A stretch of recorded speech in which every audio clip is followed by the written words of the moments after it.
In the heart of West Africa, a quiet rebellion is raging, and at the center of it all is a young soldier with revolution in his voice and Thomas Sankara in his blood.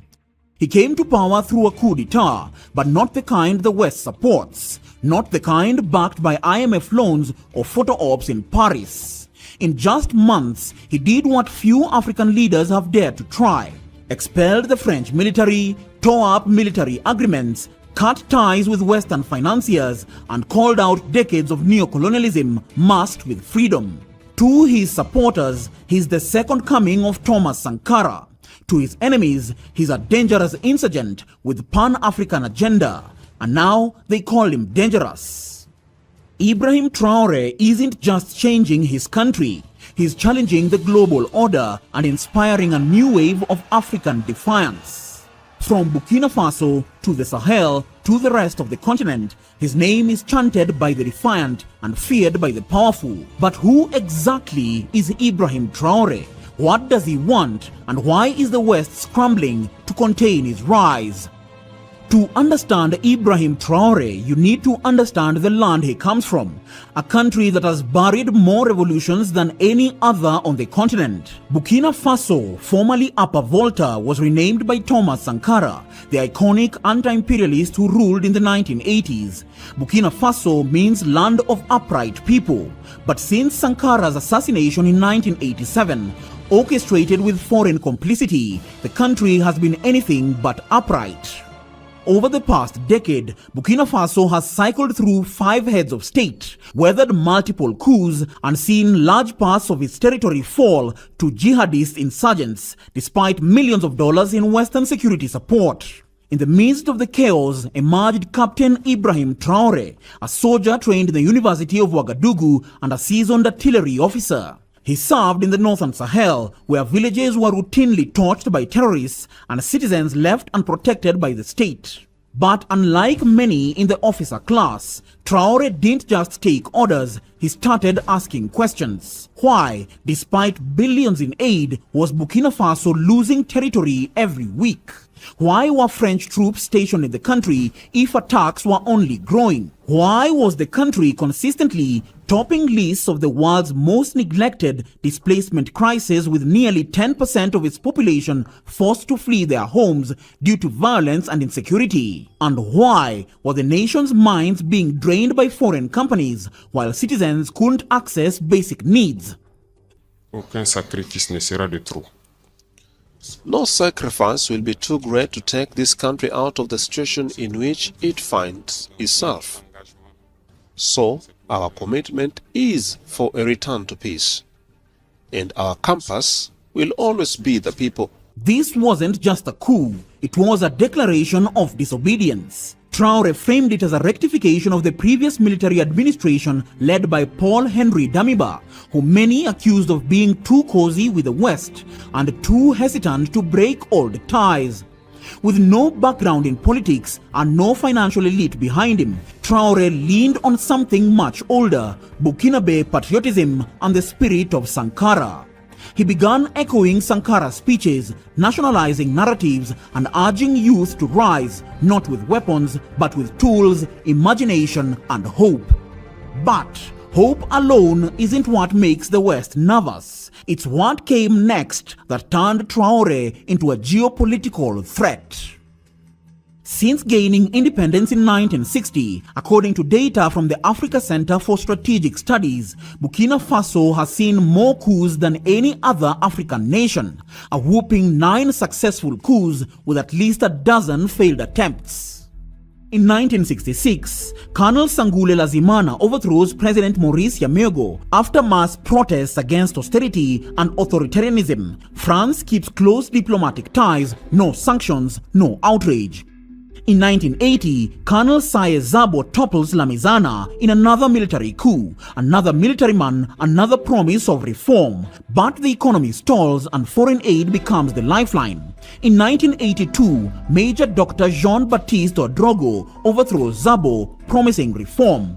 In 1983, Captain Thomas Sankara, just 33 years old, takes power in a revolutionary coup. He slashes government wastage, promotes local industries, and launches a war against corruption, illiteracy, and foreign control. In 1987 comes Blaise Compaoré, Sankara's closest ally, overthrows and assassinates him in a France-backed coup, ushering in almost 3 decades of authoritarian rule, a pivot to the West and neoliberal compliance. In comes 2014, Compaoré is ousted by a popular uprising after attempting to change the constitution to extend his rule. He flees to Côte d'Ivoire. His French allies fall silent. In 2022 January, Lieutenant Colonel Paul-Henri Damiba overthrows the civilian government of President Roch Kabore, citing a failure to contain a jihadist insurgency. But he keeps close ties with France, keeps their troops, keeps their contracts.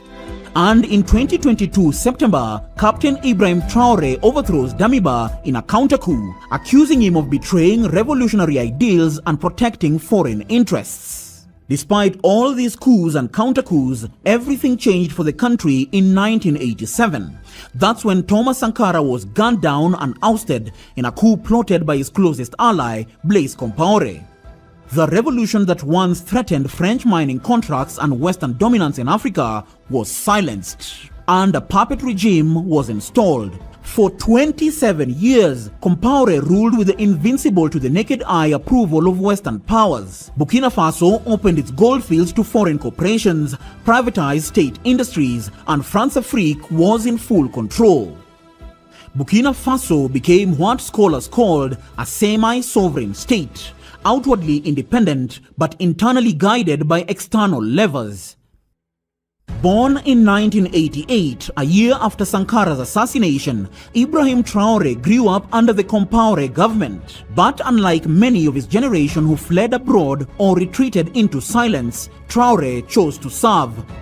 What shaped him wasn't just military doctrine, but the realities of war in the Sahel. Since 2015, Burkina Faso had faced a violent insurgency led by Al-Qaeda-linked and ISIS-affiliated groups. He served in some of the hardest-hit regions, Lorum, Yatenga, and Soum, where state authority had collapsed, and French forces present in the country under Operation Barkhane rarely intervened directly to protect civilians. He, like Sankara before him, began seeing the war on terror not as a security partnership, but as a cover for neocolonial extraction. He began to question his own side. Something didn't add up. Missions were underfunded. Despite years of foreign military aid, intelligence on terrorist movements were often withheld or delayed. French forces in the region seemed more interested in guarding mining corridors than protecting civilians. The contradiction became too loud to ignore. In 2022, while serving under Lieutenant Colonel Damiba transitional government, Traoré grew disillusioned. Damiba had promised a new direction, but had refused to cut ties with France. French troops remained in their borders, agreements stayed secret, and the people's suffering worsened. Traoré listened, and when he marched on the capital in September 2022 with loyalist units, it wasn't just a coup against Damiba, it was a coup against the system. An unknown 35-year-old had just ousted a French-leaning general and declared that Burkina Faso would reclaim its destiny. Fast forward to today, Ibrahim Traoré has openly embraced Sankara's legacy, igniting a revival of Pan-African pride and anti-colonial sentiment in Burkina Faso and beyond. In the colonial playbook, there's an unwritten rule. You can rebel, but only within the lines. Ibrahim Traoré didn't just step outside the lines, he tore the whole page out. Within just 4 months of taking power, he expelled the French military from Burkina Faso, ending Operation Sabre, a counter-terrorism force housed at a base near the Ouagadougou airport.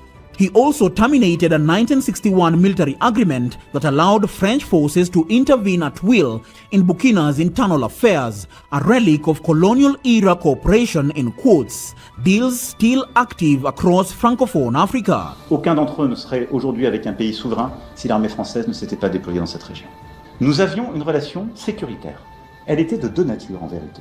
Il y a une partie, c'était notre engagement contre le terrorisme depuis 2013. On avait raison. Je crois qu'on a oublié de nous dire merci. C'est pas grave, ça viendra avec le temps. L'ingratitude, je suis bien placé pour le savoir, C'est une maladie non transmissible à l'homme. Et je le dis pour tous les gouvernants africains qui n'ont pas eu le courage vis-à-vis de leurs opinions publiques de le porter, aucun d'entre eux ne serait aujourd'hui avec un pays souverain si l'armée française ne s'était pas déployée dans cette région. Et j'ai une pensée émue pour nos soldats qui, parfois, ont donné leur vie et pendant des années se sont battus. Nous avons bien fait. On est parti parce qu'il y a eu des coups d'État. Parce qu'on était là à la demande d'États souverains qui avaient demandé à la France de venir. Translation: The empire just got kicked out. Traoré didn't stop there. He suspended and shut down French state media outlets like Radio France Internationale and France 24, accusing them of broadcasting disinformation and destabilizing narratives. He banned French NGOs involved in what he called intelligence gathering under the mask of development. Burkina Faso produces over 70 tons of gold per year, making it among top 5 largest gold producers in Africa. But more than 90% of that wealth is controlled by foreign companies, mostly Canadian, British, Australian and French. Traoré's administration began auditing all mining contracts, reviewing concessions signed under Compaoré and Kabore, and called out the gold drain that left the country underdeveloped while European stock markets profited. At the same time, Traoré also got plunged in a different kind of war, one waged in newsrooms thousands of miles away. The minute he took power, Western media outlets unleashed a barrage of labels: junta leader, Putin proxy, militant captain, rising threat. But here's what they often left out: that Traoré's rise came after the total collapse of trust in Western-backed governments. Instead of analyzing what brought him to power, they focused on painting him as the latest African strongman. After his government had suspended French media, the Western press responded with outrage. But here's the contradiction. In a country where trust can mean the difference between survival and collapse, information isn't neutral, it's tactical. This is why Burkina's government intensified its crackdown on foreign media with a zero-tolerance policy towards biased reporting. After Human Rights Watch alleged that Burkinabe troops massacred civilians in 2 northern villages in 2024, the government swiftly suspended outlets like the BBC, Voice of America, and Human Rights Watch itself. Authorities also banned The Guardian, Le Monde, TV5 Monde, Deutsche Welle, and several others, accusing them of an orchestrated media campaign to discredit the armed forces. All their websites were blocked until further notice. Yet, Traoré has been gaining local support with citizens, seeing him as a protector from external manipulation and internal chaos. But even think tanks and analysts joined the fray. The Atlantic Council, Brookings Institution and others published op-eds warning of autocracy, foreign influence and regional instability. Yet many of these same institutions receive funding from Western defense contractors and governments with a stake in Sahel geopolitics, raising questions of conflict of interest. Control of information is control of perception, and perception shapes policy. If Traoré is seen as a liberator, he gains international sympathy. If he's painted as rogue, he becomes a justification for sanctions, isolation, or worse. This is why the media war matters. And in this sense, Traoré was already under siege long before a shot was fired.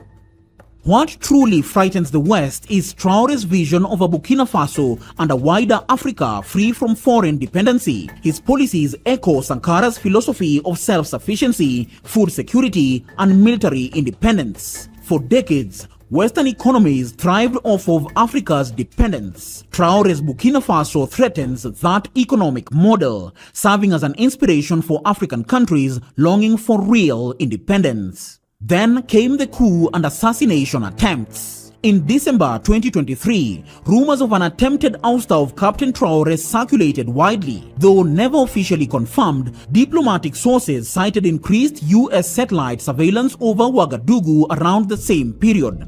In response, Burkina Faso's elite presidential guard expanded from 800 to over 2,500 personnel within just 6 months. A senior Burkinabe officer speaking anonymously reportedly told Jeune Afrique, "We are not naive. We remember what happened to Sankara." Tensions further escalated recently when US AFRICOM Commander General Michael Langley accused Traoré of diverting national gold reserves to finance his own security rather than the public welfare, the usual historical tactic to manufacture consent for an invasion. In a rejoinder, the Burkinabe government dismissed the statement as imperial propaganda and released a public audit denying the allegations. 2 years before this, Burkina Faso was suspended from ECOWAS alongside Mali and Niger under the banner of restoring supposed democratic order. This triple suspension coincided with the formation of a new Sahelian alliance named the Alliance of Sahel States, or AES for short, between 3 states focused on mutual defense, self-determination, and expulsion of foreign military presence. While Western powers have labeled these states pariahs, surveys and expert analysis suggest strong public support in Burkina Faso for deeper regional integration with the neighboring Sahel countries. Despite escalating external pressure, public support for Traoré's administration has remained strong. Over 50,000 civilians volunteered to join Volontaires pour la Défense la Patrie, or VDP, which translates to Volunteers for the Defense of the Homeland, a number verified by the Ministry of Territorial Administration. What happens when a young African doesn't beg for aid, doesn't fear headlines, and doesn't wait for permission? You get Ibrahim Traoré, and you get a new kind of Africa, one that's not waiting to be saved, but standing up to be sovereign. The question is, can the West tolerate an Africa that thinks for itself, that governs itself, that defines itself? Before Sankara, before Traoré, there was a man who dared to